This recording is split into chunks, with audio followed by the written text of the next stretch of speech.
તો રાજકોટ જિલ્લાના ઉપલેટા પંથકમાં અનરાધાર વરસાદે તારાજી સર્જી છે। ઉપલેટાના હાઈવે નજીકના ખેતરો જળમગ્ન બની ચૂક્યા છે અને વરસાદી પાણીમાં મગફળીનો મોટા ભાગનો પાક ધોવાઈ ચૂક્યો છે। મગફળીનો મોટો ભાગ ધોવાયો ત્યાંના દ્રશ્યો પણ આપણે બતાવી રહ્યા છે।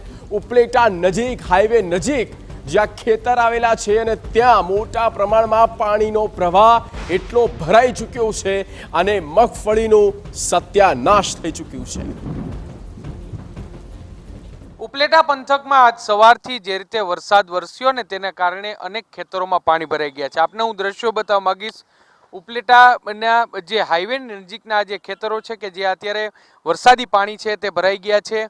મોટાભાગના ખેતરો, કારણ કે જેટલા પણ જે ખેતરો આવેલ છે ત્યાં એટલો વરસાદ વરસ્યો જેના કારણે ખેતરો છે તે પાણી થઈ ગયા છે। મોટાભાગે આ વિસ્તારમાં મગફળીનું ઉત્પાદન છે તે થાય છે, પરંતુ જે રીતે આજ સવારમાં જ 10 ઇંચ જેટલો વરસાદ છે તે ઉપલેટા પંથકમાં પડ્યો અને તેને કારણે ખેતરો છે તેનું ધોવાણ છે તે થઈ ગયું છે। આપણી સાથે એના સ્થાનિક વ્યક્તિ છે, આપણે તેની સાથે વાત કરશું। શું કહેશો, જે ઉપલેટામાં આજ સવારથી કેટલો વરસાદ પડ્યો અને ખેતરોની શું સ્થિતિ છે?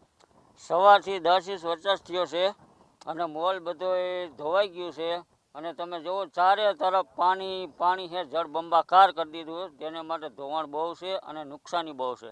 આ વિસ્તારમાં મોટાભાગે વાવેતર શેનું થતું હોય ને કેટલા ખેતરમાં આવી રીતના પાણી ભરાઈ ગયા છે? હવા લાગત તમે આમ નજર નાખો તો કમ્પ્લીટ બધે પાણી જ દેખાય છે। એટલે આ પાણી ભરાય તો શું થાય? મોલ બધા ભરી જાય અને બધું કઈ ઉત્પાદન થાય નહીં, સમજી લ્યો। એટલે પાણી જ છે।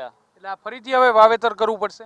હા, ફરીથી ભરી જાય શેઠ, ફરીથી વાવેતર કરવું પડે ને સ્પષ્ટપણે। એટલે જે પણ જગ્યાએ જ્યાં પણ નજર પડી રહી છે ત્યાં દરેક ખેતરો છે તે અત્યારે પાણીમાં ગરકાવ છે તે થઈ ગયા છે। મોટાભાગના ખેતરો છે તેના પર પાણી ફરી વળે છે, કારણ કે જે ટૂંકા ગાળામાં એટલે કે 2 થી 3 કલાકમાં 10 ઇંચ જેટલો વરસાદ પડ્યો ને તેને કારણે આ વિસ્તાર છે તે આખો જળબંબાકાર છે તે થઈ ગયો છે। વરસાદે અત્યારે વિરામ લીધો છે જેના કારણે થોડા રાહત છે તે જરૂરથી થઈ છે, પરંતુ ઉપલેટા જે તાલુકાના અનેક એવા ગ્રામ્ય વિસ્તારો પણ છે કે જે ગ્રામ્ય વિસ્તારોમાં જળબંબાકાર જેવી સ્થિતિ છે તે જોવા મળી છે। ઉપલેટાના લાટ ગામમાં 2 થી 3 કલાકમાં 12-12.5 ઇંચ જેટલો વરસાદ છે તે પડ્યો છે, તેને કારણે ત્યાં ગામ આખું છે તે સંપર્ક વિહોણું થઈ ગયું છે। આ ઉપરાંત જે ભાદર ડેમ છે, ભાદર નદી છે, તેમાં પણ પાણીની આવક છે તે મોટા પ્રમાણમાં થઈ છે, તેને કારણે પણ નીચાણવાળા જે વિસ્તારો છે ત્યાં જરૂરથી અત્યારે જળબંબાકાર જેવી સ્થિતિ જોવા મળી રહી છે।